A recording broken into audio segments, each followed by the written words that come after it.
लेकिन रात के इस सन्नाटे में गर्ल्स हॉस्टल से एक लड़की बाहर निकलती है। उसके सैंडल की खटखट की आवाज से वो सन्नाटा टूटता है। बाहर उसके इंतजार में एक आदमी अपनी बड़ी और लंबी सी कार में बैठा हुआ है। वो उसकी कार के पास जाती है और उसके शीशे पर नॉक करती है। शीशा खुलता है। लड़की अंदर बैठे शख्स से पूछती है, दिवाकर मित्तल? अंदर बैठा आदमी सहमति में अपना सिर हिलाता है। फिर वो लड़की, जिसका नाम शोभा था, वो उसकी गाड़ी में उसकी बगल वाली सीट पर बैठ जाती है।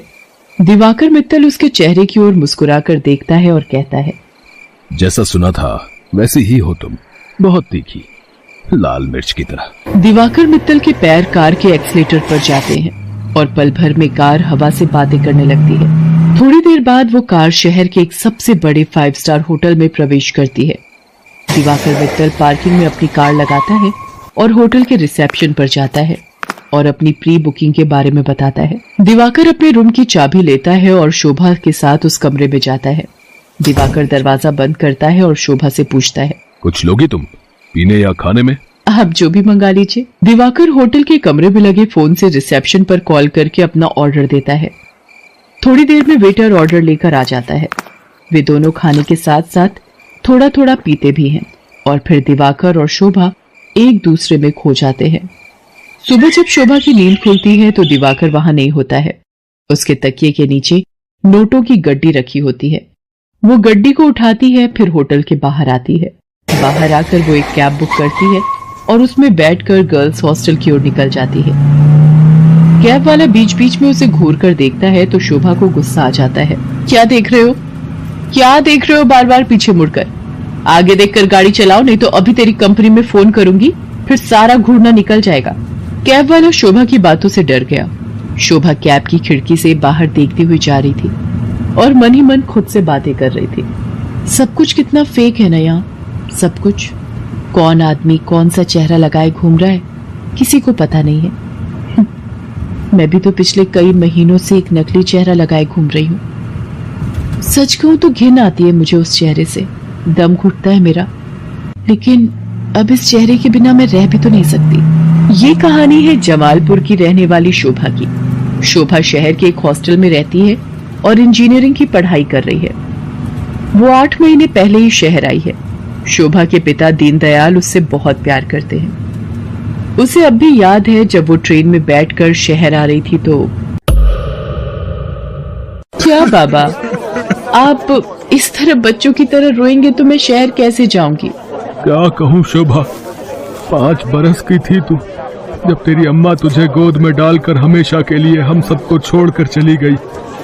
तब से तुझे ही देखकर जिया है। जानती हूँ बाबा। सोचा था कि एक बार ही तुझे विदा करूंगा जब तेरी शादी होगी, लेकिन शादी के पहले ही। ये कहकर दीनदयाल शोभा को गले लगाकर फिर से फूट फूट कर रोने लगा। ठीक है बाबा, मैं नहीं जाती हूँ शहर, यही रहती हूँ आपके पास। लेकिन आप ही तो हमेशा जिद करते हैं कि तुम्हें खूब पढ़ना है, बहुत बड़ा आदमी बनना है। अब आगे की पढ़ाई गांव में तो नहीं हो सकती, तभी तो मैं शहर जा रही हूँ। ठीक है, मैं ट्रेन से उतर जाती हूँ। उसी समय ट्रेन की सीटी बजी। दीनदयाल जल्दी से ट्रेन से उतरा।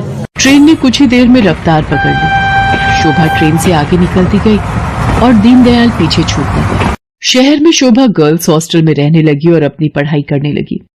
उसकी रूम पार्टनर थी रेखा। रेखा का बैकग्राउंड भी शोभा की तरह ही था। उसके पिता नहीं थे। उसकी माँ दूसरों के खेतों में काम करती थी।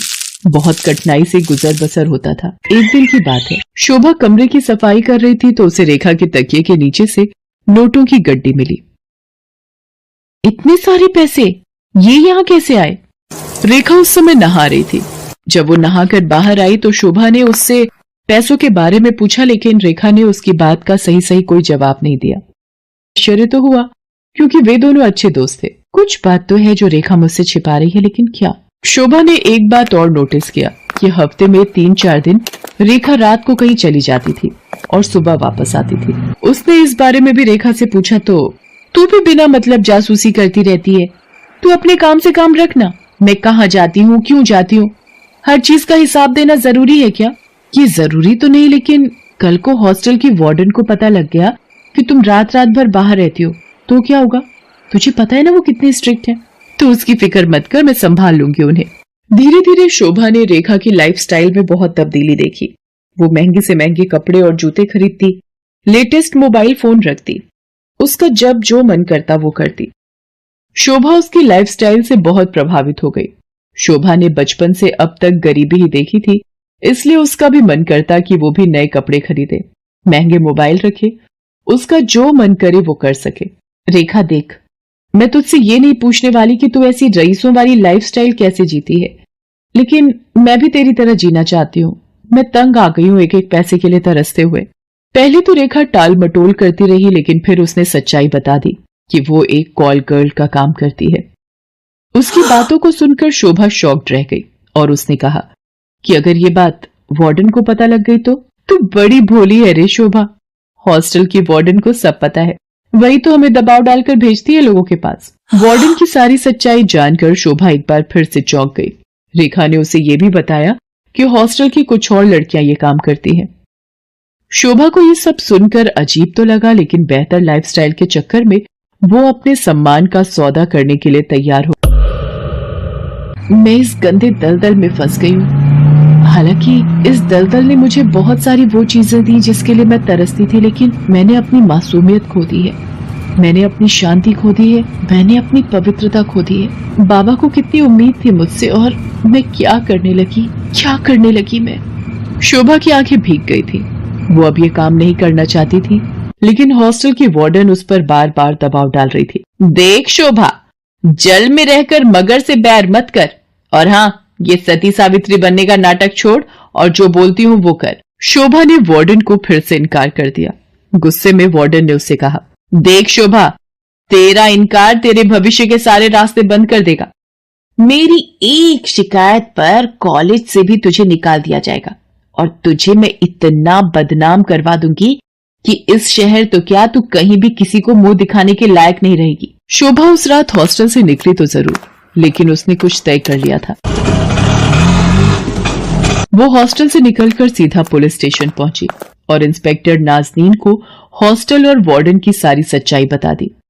शोभा की बात सुनकर नाज़नीन शॉक्ड रह गई।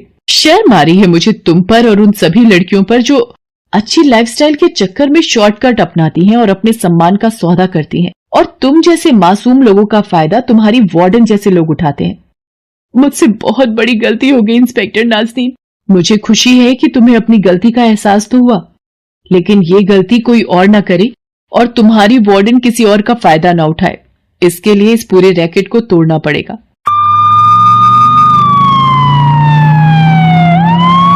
इंस्पेक्टर नाज़नीन ने वार्डन को गिरफ्तार कर लिया और उसे जेल भेज दिया। जिस वार्डन पर लड़कियों की सुरक्षा की जिम्मेदारी थी, वो उनका सौदा करने लगी थी।